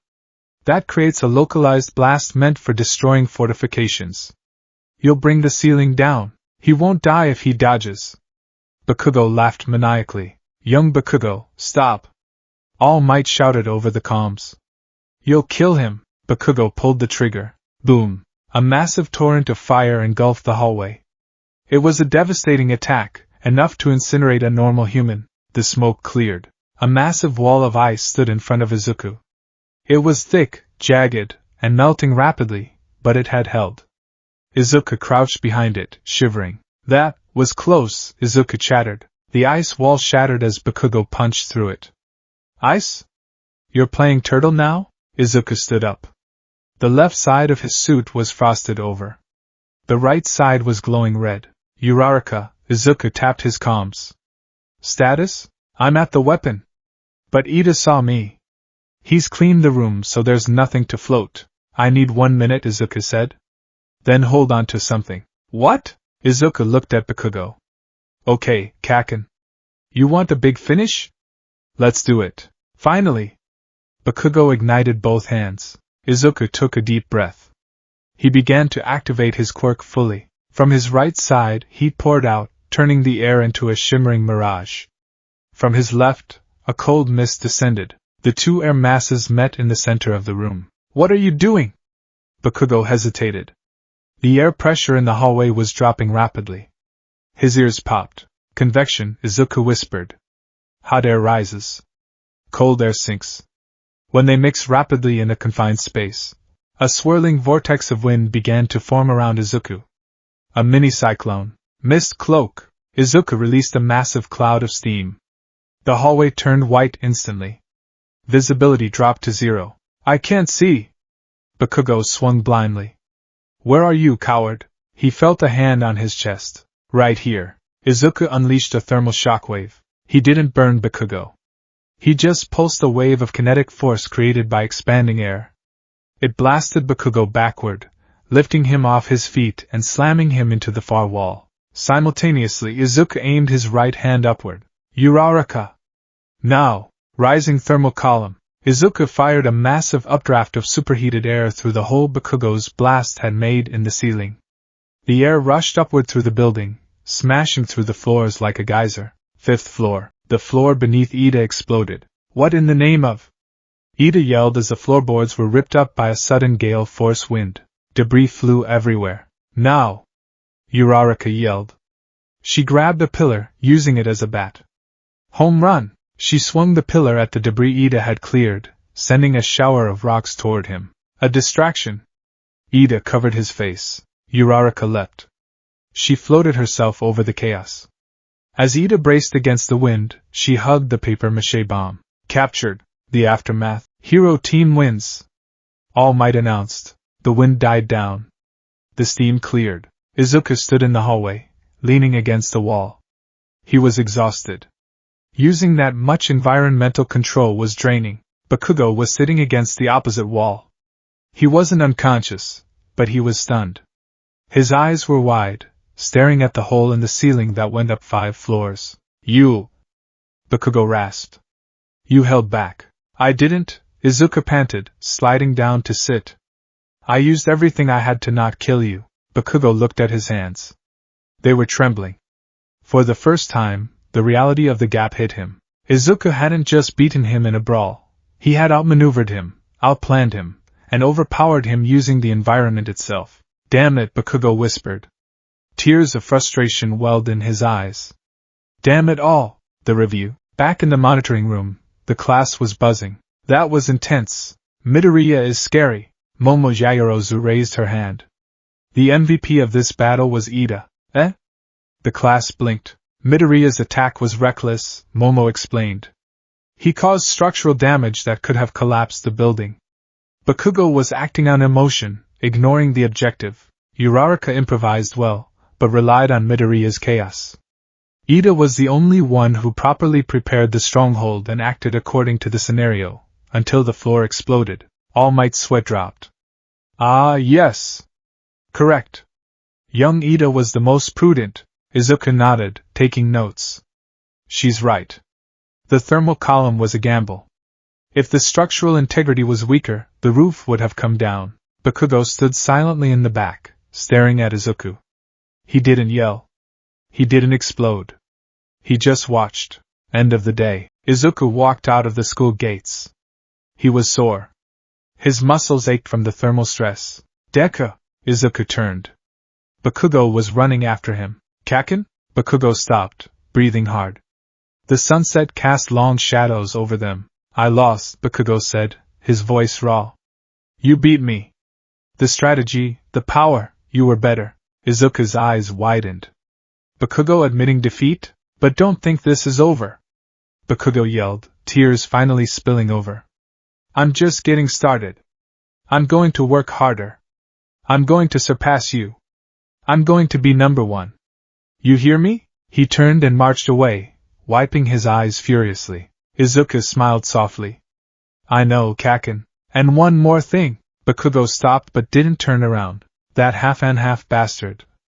Todoroki. He was watching you. He thinks you're Endeavor's secret kid or something. Izuku blinked. He told me. He's wrong, Bakugo grunted. You're just a nerd who got lucky with a mutation. But watch out for him. He's got a stick up his ass the size of the Tokyo Tower. And he looks at you like you're a ghost. With that, Bakugo left. Izuku stood alone at the gate. A ghost. Izuku looked at his hand. Fire and ice.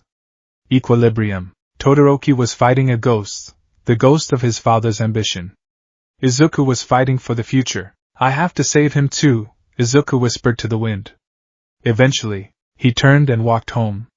The first week of UA was over, but the real heat was just beginning. The dust in the monitoring room of Battle Center B was metaphorical, but the silence was very real. On the massive main screen, the feed from the fifth-floor hallway of the mock building was frozen on a single image. Izuku Midoriya, leaning against a scorched wall, his chest heaving, steam curling off his dark teal suit in thick, lazy ribbons.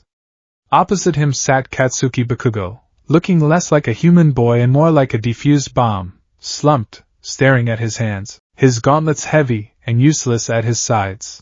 Between them lay the devastation of their conflict. The floor was buckled. The ceiling had been punched through by a column of superheated air that had ascended 5 stories. A phenomenon Izuku had called a rising thermal column. In the back of the monitoring room, All Might wiped a bead of sweat from his forehead.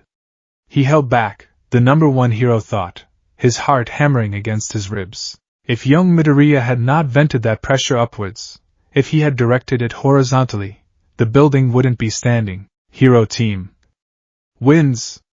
All Might announced into the microphone, though his voice lacked its usual boisterous punch. It was breathless, heavy with the weight of what they had just witnessed. The class exhaled as one. What was that?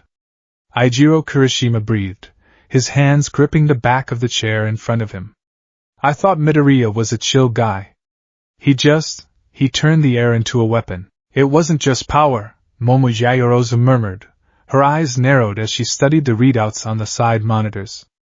Look at the temperature sensors in the building. During the climax, the hallway hit 300 degrees Celsius, while the ambient temperature in the adjacent rooms dropped to near freezing. He manipulated the convection currents to create a localized cyclone. Is that normal?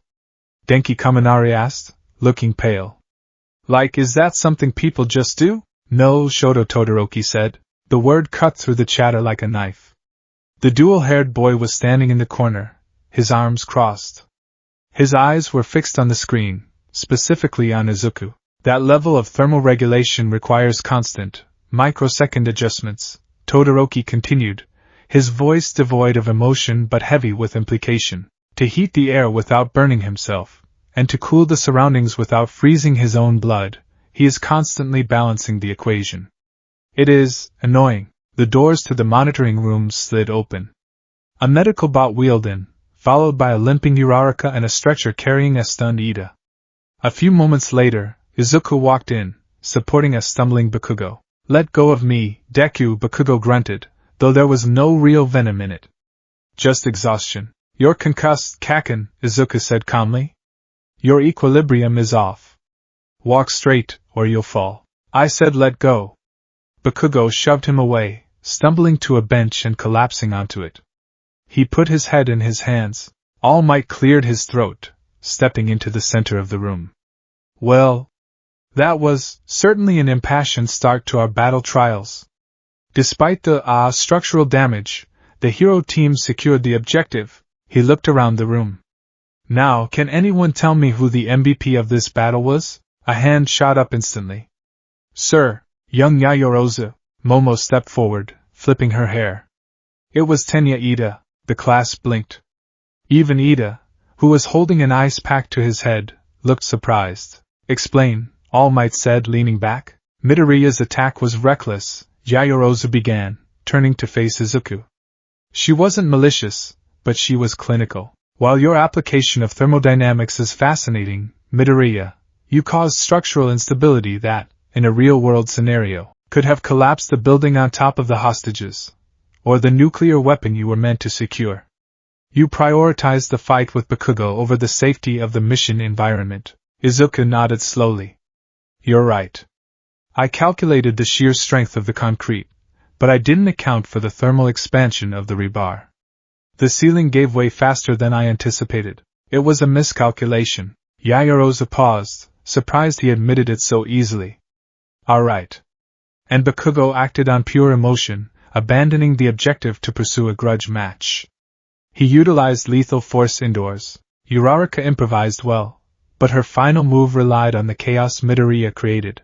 Ida, however, prepared the stronghold, removed loose objects to counter Uraraka's quirk, and remained focused on the defense until the very end. "Correct." All Might gave a thumbs up. "Efficiency and safety are the hallmarks of a pro. Now, let's move to the next match. Everyone, take note of what you just saw. Raw power is nothing without control." As the class shuffled to prepare for the next round, Izuku walked over to the water cooler. He grabbed a cup, but didn't drink. He just held it, cooling the water instantly with his touch until frost formed on the plastic. "Midoriya." Izuku turned. Shoto Todoroki stood there. "You said it was a miscalculation," Todoroki said. "It was," Izuku replied. "You're lying," Todoroki stated flatly. "You vented the heat upwards because Bakugo was right in front of you. If you had released that pressure forward, you would have killed him. You risked the building to save your enemy." Izuku took a sip of the ice water. "Kaken has a strong constitution, but human skin melts at a certain point. I wasn't going to cross that line." "You have a soft heart," Todoroki said, his eyes cold. "It will make you weak." Or, Izuku countered, "it forces me to find solutions that don't involve melting people." "Isn't that what heroes do?" Todoroki didn't answer. He just turned to the screen. "Watch closely, Midoriya. I'm up next. I'll show you what a true elemental quirk looks like. Without the messy calculations." Match 2, Team B, Shoji Todoroki, versus Team I, Ojiro Hagakure. The setup was simple. The villain team, Ojiro and Hagakure, Invisible Girl, were guarding the weapon on the 4th floor. Ojiro was swishing his tail nervously. "Did you see the last match?" Ojiro asked the empty air beside him. "Those guys were monsters. I hope we don't have to deal with anything like that. We have the element of surprise." Hagakure's floating gloves gestured. "They won't see me coming. I'll ambush them and—" "It's getting cold," Ojiro interrupted. He looked down. A thin layer of frost was creeping across the floorboards. "Start!" All Might's voice boomed over the speakers. On the ground floor, Mizo Shoji stood by the entrance. He had prepared to use his dupliarms to scout, but his partner had raised a hand. "Stay here," Todoroki said. "It's dangerous." "What?" "But we need to." Todoroki placed his right hand on the wall of the building. He didn't scream. He didn't assume a combat stance. He simply exhaled. Glaciation. The sound was what Izuku noticed first. In his own fight, the air had shrieked and roared with the violence of expanding gases. Here, the sound was the sickening crack and groan of matter contracting rapidly. Ice didn't just spread, it surged. A wave of white, translucent glacier erupted from Todoroki's hand, consuming the hallway in the blink of an eye. It rushed up the stairs, coating the walls, the ceiling, the cameras. On the 4th floor, Ojiro gasped as his feet were suddenly anchored. What the? The ice rose instantly, trapping his legs, then his torso. Hagekyo let out a yelp as her invisible feet were frozen to the spot. Within 10 seconds, the entire building, a 5-story concrete structure, was encased in ice. It wasn't a thin layer, it was a tomb. The temperature in the monitoring room dropped just by watching the feed. Todoroki walked calmly through the frozen wasteland he had created. He didn't run. He walked with hands in his pockets, his breath misting in the sub-zero air. He stepped smoothly over the frozen bumps in the floor, the ice seeming to smooth out beneath his boots. He reached the weapon room. The door was frozen shut. He didn't bother opening it. He simply froze the hinges until they shattered, then walked through. Ojiro was shivering violently, his tail stuck in a block of ice. I can't move. Todoroki walked up to the weapon and touched it. Hero Team wins! All Might shouted, his teeth chattering slightly even in the booth. He froze the whole building? Zero gaped. In seconds? That's not just a quirk, Sato gulped. That's a natural disaster. So strong! Kaminari cheered. He didn't even break a sweat. That's way cleaner than Midoriya's mess. Izuku stood at the back of the room, his notebook open. He wasn't cheering. His brow was furrowed. He watched Todoroki on the screen. The boy was melting the ice around Ojiro and Hagekyo using his left hand, carefully regulating the heat to free them without burning them. But Izuku saw it, the slight tremor in Todoroki's right hand. The way his skin was pale, almost translucent. It's not cleaner, Izuku whispered. HM? Uraraka looked at him. What do you mean, Deku? He won instantly. Look at the energy expenditure, Izuku pointed with his pen. Freezing a volume of that size requires a massive absorption of heat. He essentially stalled the kinetic energy of every molecule in the building. It's brute force. Izuku tapped the page. And look at him. He's shivering. On the screen, Todoroki was indeed shaking slightly. A layer of frost covered the right side of his face. He's rejecting the heat, Izuku analyzed, his voice hardening. He has a heat source on his left side that could instantly regulate his body temperature, keeping his performance at 100%. But he refuses to use it. He's fighting the villains, but he's also fighting his own biology. It's irrational. Irrational or not, Bakugo muttered from the bench, his eyes glued to the screen. It's strong. He mobilized an attack that covers the whole map without moving a muscle. If I can't blast through that ice faster than he makes it. Bakugo clenched his fist. I'd lose. The realization seemed to physically hurt him. The rest of the trials. The afternoon wore on, a parade of flashy powers and teenage inexperience. Match 3, Team E, Ashido Aoyama, versus Team G, Kaminari Jiro. This was chaos. Kaminari unleashed a massive electrical discharge that short-circuited the lights, but also short-circuited his own brain. Ashido used her acid to melt the door locks, sliding around on the floor. Conductivity, Izuku muttered, scribbling. Kaminari needs a directional focus. He's wasting voltage on the air. If he ionized the path first. Match 4, Team F, Sato Koda, versus Team H, Tokoyami Ajiri. Tokoyami was the standout here. Dark Shadow was terrifying in the dim corridors of the building. Dark Shadow is semi-solid energy, Izuku noted. Sensitive to light. I wonder, is it sensitive to infrared radiation? If I generated heat without visible light, would it still weaken? You're muttering again, Midoriya, Tsuyu Ajiri said as she returned to the room, rib biting softly. Ah. Sorry, Ajiri-san. Call me Tsuyu. Match 5, Team B, Shoji Todoroki, review. Back in the room, All Might was debriefing Todoroki. Excellent work, young Todoroki. Overwhelming power. However, consider your teammates. Young Shoji was nearly frozen in the doorway. I calculated he would be safe if he didn't move, Todoroki said flatly. Calculations can be wrong, All Might said gently, glancing at Izuku. And relying on a single mode of attack makes you predictable. What happens if you face an opponent who can survive the cold? Todoroki's eyes flickered to Izuku. Then I will freeze them colder. The locker room. The day ended. The adrenaline was fading, replaced by the dull ache of bruised muscles and egos. The boys' locker room was filled with the sounds of lockers slamming and zippers zipping. Usually, high school locker rooms were loud, filled with boasting and laughter. Today, the air was heavy. Mineta was crying in the corner about how scary everyone was. Kaminari was still acting a bit loopy. Izuku was changing quietly. He took off his thermal suit, revealing a lean, scarred upper body. The training with All Might had built muscle, but the quirk had left its mark, faint, fractal-like patterns on his arms where the blood vessels had adapted to extreme temperature shifts. "Hey, Midoriya," Kirishima called out, breaking the tension. "That was manly as hell today. You and Bakugo. I mean, you guys have some serious beef, huh?" "We grew up together," Izuku said, pulling on his uniform shirt. "Our relationship is complicated." "Complicated?" Bakugo's voice came from the end of the row. He was standing there, fully dressed, his bag slung over his shoulder. He wasn't looking at them.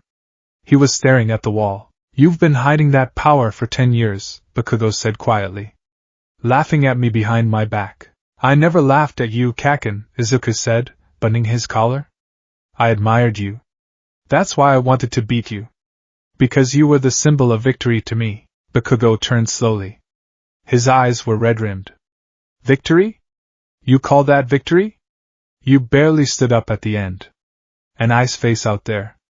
He gestured vaguely toward the door. He ended it in 10 seconds without taking a scratch. Bakugo walked toward Izuku, stopping inches from his face. "I'm going to crush him," Bakugo hissed. "And then I'm going to crush you. I don't care about your logic or his talent. I'm going to be the undeniable number one." He shoved past Izuku and stormed out. "Scary," Ciro whispered. "But focused," Ida noted, adjusting his glasses. "He has a drive that is commendable, even if his attitude is lacking." Izuku watched the door close. "He's not broken. He's adapting. Kaken is a genius of combat. If he learns to control his temper, he'll be terrifying." The sunset discussion. Izuku walked out of the main building, the orange light of dusk stretching his shadow long across the pavement. Young Midoriya, All Might, popped out from behind a tree, in his skeletal form, wearing a suit that was 3 sizes too big. "All Might." Izuku smiled. "You should be resting. You looked exhausted in the monitoring room." "I have enough energy to walk my student to the gate," Tashinori smiled. He fell into step beside Izuku. "Today was intense. I messed up," Izuku admitted, looking at his feet. "The thermal column. I let my emotions dictate the tactic. I wanted to win against Kaken so badly that I stopped thinking about the building. And yet," Tashinori said softly, "you won because you refused to hurt him." Izuku stopped. "Sir, you could have blasted him," Tashinori said. "You had the heat stored. A direct hit with that energy would have ended the fight instantly. But you vented it. You chose a difficult, dangerous path to ensure your rival's safety." Tashinori placed a hand on Izuku's shoulder. "Saving people isn't just about rescuing civilians, Izuku. It's about saving villains, and rivals, and everyone in between. Sometimes that means holding back. Sometimes it means risking yourself. Today, you showed the heart of a hero." Izuku felt a lump in his throat. "But, Todoroki," he said, "it made me weak." "Young Todoroki," Tashinori sighed, his face growing serious. "He is in a difficult place. He is fighting a war within himself. A binary war. Fire versus ice. Father versus self. He rejects his fire," Izuku said. He was shivering, All Might. He was hurting himself to prove a point. "Yes," Tashinori nodded. "And that is why he cannot be the symbol of peace yet. A symbol must be whole. You, my boy, you are finding your equilibrium. You accept both the heat and the cold. You are not a binary system. You are a complete ecosystem." All Might pointed to Izuku's chest. "Keep analyzing. Keep feeling. And one day, you might be the one to show him that power is just power." It's not good or evil. It's what you do with it. The commute home. The train ride was quiet. Izuku sat with his notebook, but he wasn't writing. He was thinking about binary opposites. Kaken was pure heat. Explosive, outward, violent. Todoroki was trying to be pure cold. Silent, suppressing, internal. And Izuku? He looked at his reflection in the darkening window. I am the engine, he thought. I take the heat, I take the cold, and I turn it into work. Into motion. He remembered the feeling of the steam cannon. The immense pressure. The danger. I need better gear, he realized. If I'm going to use high-pressure steam, I need gauntlets that can direct it more precisely. And I need cooling vents for my legs if I'm going to sustain flight. He pulled out his phone and opened a messaging app. To Hatsum, Support Department, Subject, Blueprint Modifications Thermal Venting. May, I have an idea for a directional nozzle system.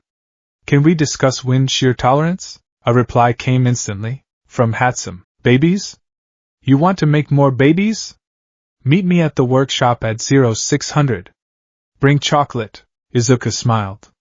At least someone was enthusiastic about physics. The next morning, the media and the president, the gates of UA were besieged.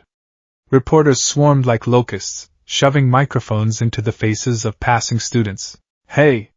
You! How is All Might as a teacher? His muscles are huge. Uraraka squeaked, floating away in panic. You! With the glasses, he is an exemplary educator who understands the weight of. Ida began a speech. The reporters moved on, bored. You! The messy hair kid! A microphone was shoved into Izuku's face. A reporter with a mutation that gave her extra eyes peered at him. You were the one who blew up the building yesterday. Is All Might teaching you to be destructive? Izuku paused. He looked at the camera.